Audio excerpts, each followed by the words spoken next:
So we started in 2020, basically right at the beginning of COVID. We launched with a crowdfunding campaign. So initially, the whole concept of Aventi was, I just wanted a tourbillon watch and I wanted a sapphire watch. And I had this weird dream of this shape of a watch, and I thought, I want to make this. And this is only a few months before we launched. And we did it so fast. Everyone on the team, I had a few companies, a few different businesses, and I told the team, let's do a crowdfunding. And I think most of the team actually didn't believe in me. They thought, this it's not gonna work. Like, who's gonna pay for that? Like, it's too expensive, because compared to our watches, it was a bit more expensive, right? And so I thought, you know what I really, at the essence and at the core of it, is this supercar on your wrist. So wearing a piece that would be the same as driving a supercar or seeing someone in a supercar and going, wow, that's insane. Like, so for me, it's always been about the wow factor. So I remember the first time I saw a mechanical watch, I was in some market somewhere, and it was like this really, like, now I'd see that's a cheap Chinese like mechanical watch. But at the time I was like, that's insane. Like, all of these gears and parts moving together to show you the time. That, when I was a kid, started this obsession with watches. I never really let that go into what it is today. And I'm so glad I went down that path, because what we're creating today is just, we're pushing the boundaries of every brand possible to become one of the biggest brands in luxury watches. And that's the vision, that's the plan, that's what we're working on, that's what we're tracking. So that started essentially with a crowdfunding campaign where we raised, the campaign was completed in like 8 minutes, and more or less like the minimum that we set that we needed to do the project was reached in 8 minutes flat. But then we almost made $1 million in the month. And so I thought, wow, this is insane.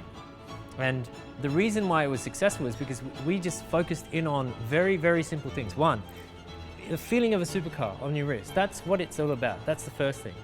And two, it is about giving something that no one else is giving. And that's who we are today, still. And because of those two things that we focused on, we were able to build this incredible community of people, an incredible group of collectors that started to collect our pieces, Aventis. And now where that's evolved and where that's going is somewhere spectacular. Now we've moved fully. Let me tell you a bit more about the history. We started with, and to be honest, we were very transparent from the very, very beginning. We started with Hong Kong movements, where we didn't just pick off the shelf tourbillon movements. I worked with the manufacturers and we improved it. We regulated it better. We made sure the quality control was better than anything that they had offered. And we took to market a product that was extremely high quality and extremely high value. And even till today, those pieces are essentially discontinued, but those pieces, some people bought them for, I think, $600 or $800 or so for the titanium versions. And I've seen them trade on sites like Chrono24, or even I've talked to dealers that actually have had the watch in and sold it very quickly, and they've sold it for thousands of dollars. And the retail price was about $2,000. On the crowdfunding we started at, I think it was like $600 or something. And I know some of those pieces traded for up to $9,000 because you can't get them. And that formed one of the core essential DNA parts of our brand, that we create pieces that are very exclusive, very hard to get, and we manage the supply in a way where we don't oversupply, we maintain the quality, and we create this opportunity for our family to be part of our family, to collect pieces. And anyone who's an outsider has to earn their way in. And that's why we have the concierge. The concierge exists to essentially have conversations, get to know, are you going to keep your piece? Or are you going to maybe flip it? What do you have in your collection?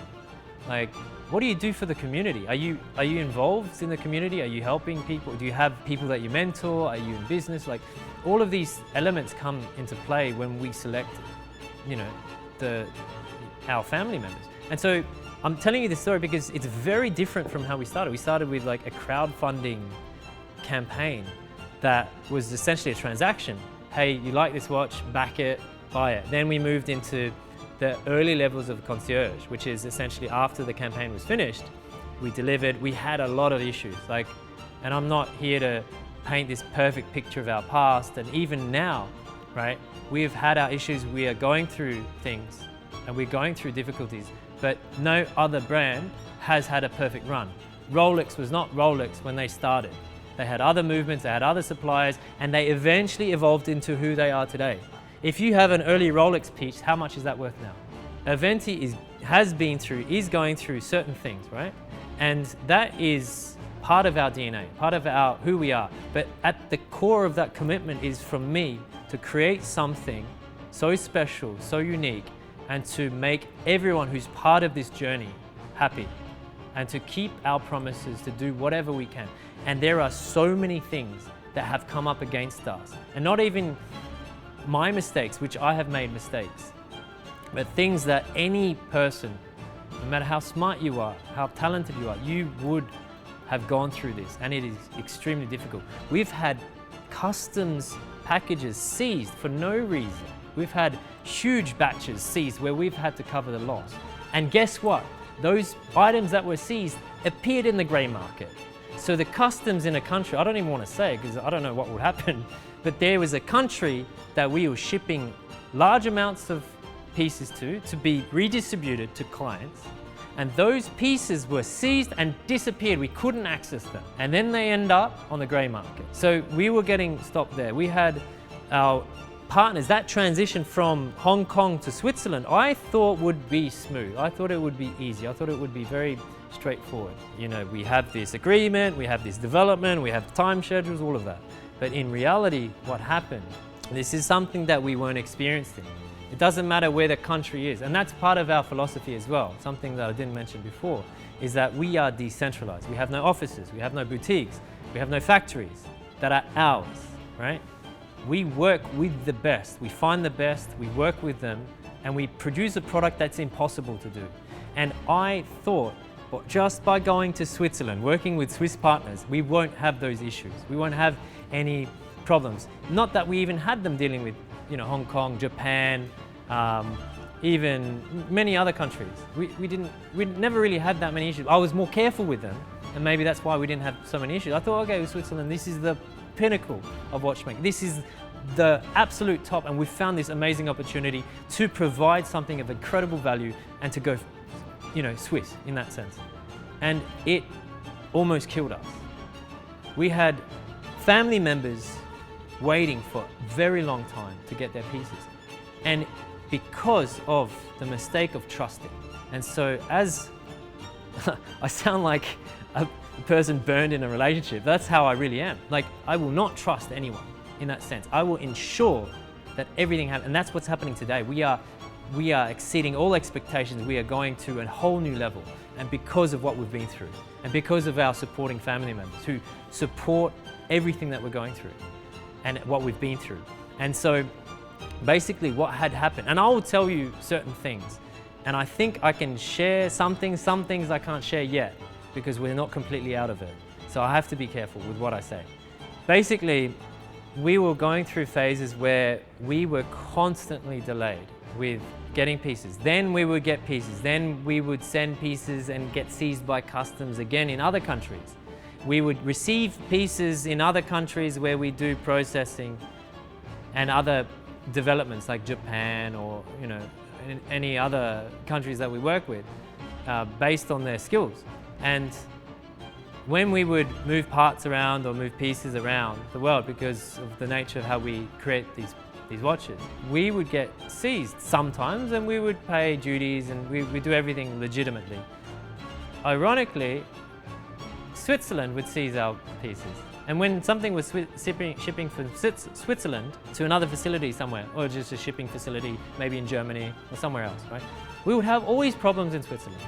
And now, you know, we've obviously worked through them and resolved them, and we found different ways to handle it. But we were getting the most resistance from Switzerland.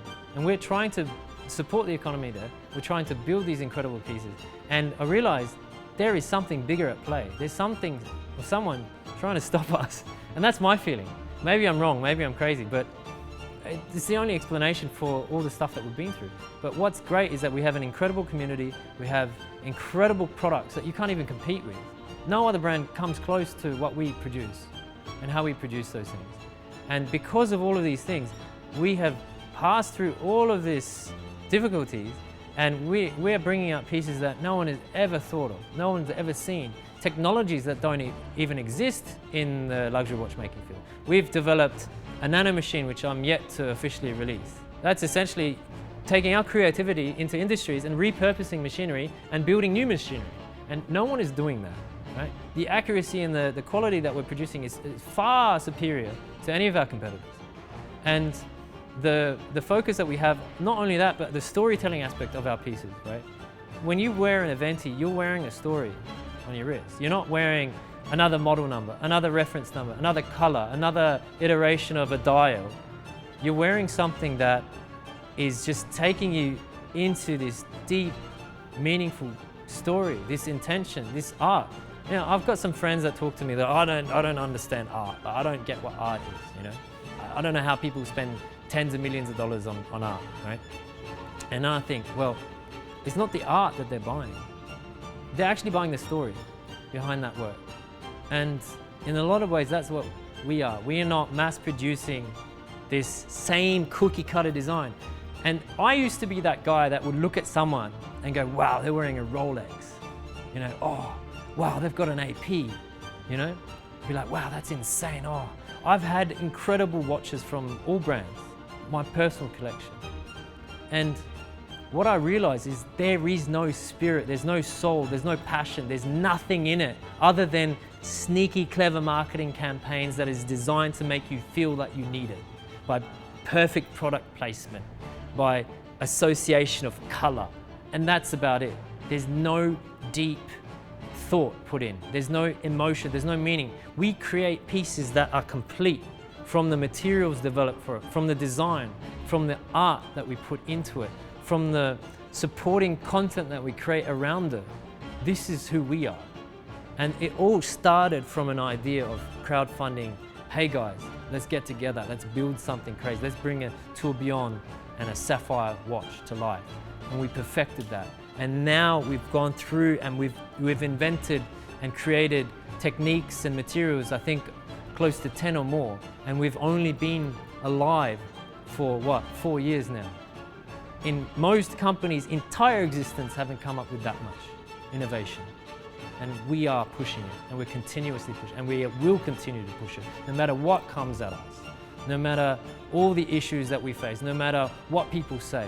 I've seen comments saying, oh, that's the ugliest watch I've ever seen, that's ugly, or that's disgusting. And then I go to their profile, and you should see what they've posted. You should see their watches, that they have vintage watches that are clearly not from this era. They're a vintage watch, designed in some obscure way that they think is beautiful because they haven't seen it before. And yet they're so quick to judge us without looking into the story, without looking into the development, the creation, the number of hours that goes into it.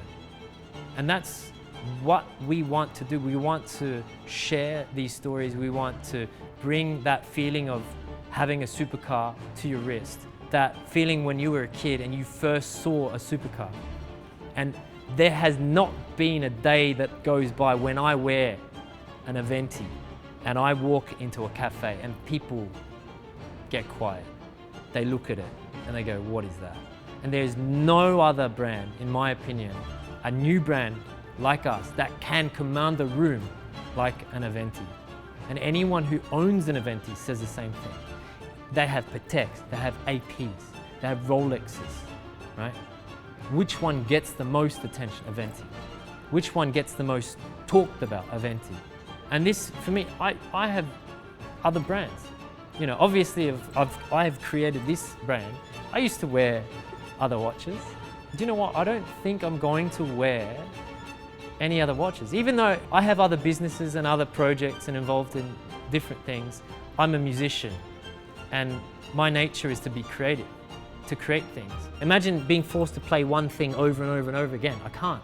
And so that's why I build different things, I learn things from different areas and I bring them all together. And so I thought, why would I not wear, you know, something else, another brand. And now, honestly, I don't think I will wear other brands. I might change my mind in the future, depends how I feel. But until the watch captures my attention and energy in that way that makes me go, I need to wear this. The whole industry is scared. They don't innovate. They don't do anything different. They're scared to get negative feedback. Look at us. We get so much negative, but so much positive. It's polarizing. You either love us or you absolutely hate us. And I would rather be there than vanilla. And that's why we have a concierge. We don't want these pieces going to those people that are buying Aventi or getting Aventi or trying to get an Aventi because other people have it. There needs to be a certain type of person that connects with the brand, connects with the product, that goes for it, that applies. And then if we connect with that person, then we offer an allocation. Otherwise, we don't. We reject a lot of people because they just don't fit. Some people say, I'm so-and-so, I earn so-and-so, so much, I'm this, I'm that. I don't want to go through your stupid application. Do you know who I am? Give me a watch. We say, nah, Whereas other brands will, oh, yes, sir, okay, sure, yeah, I'll get something for you. It's about respect for everyone on both sides. The team that we put together are good people, and we want to work in a way that we connect with everyone, connect with people who want to join the family, who want to be part of this. When we release pieces, we always offer it to our family first. So we have allocations, would you like?